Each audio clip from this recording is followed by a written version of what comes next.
சந்திர சுக்கிர சேர்க்கை எங்கு இருக்கிறது அப்படின்னா காலபுருஷ தத்துவ அடிப்படையில ரிஷபராசி.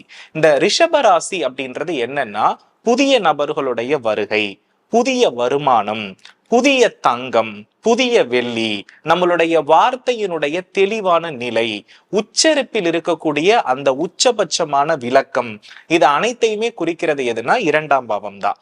இந்த இரண்டாம் பாவத்திற்கு உரிய பலனை நாம முழுமையா பெறணும் அப்படின்னா நம்ம வீட்டுல இந்த வாசனை தன்மை, நம்மளுடைய அலுவலகத்துல வாசனை தன்மை அப்படின்றத குறையாம பாத்துக்கிறது அவசியமான ஒன்று.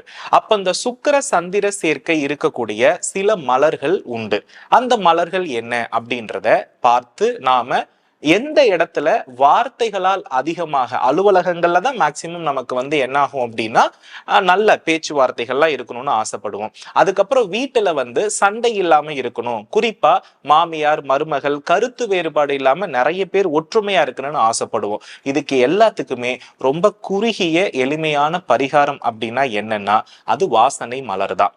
அதன் அடிப்படையில முதன்மையானது அப்படின்னு எடுத்துக்கொள்ளும் போது மல்லிகையும் மறிக்கொழுந்தும். இந்த மல்லிகையும் மறிக்கொழுந்தும் எந்த இடத்துல அதிக நறுமணத்தை பரப்புகின்றதோ அந்த வீட்டில் பாத்தீங்கன்னா சண்டையின் வேகம் குறையும் அப்படின்றது அனுபவபூர்வமான உண்மை.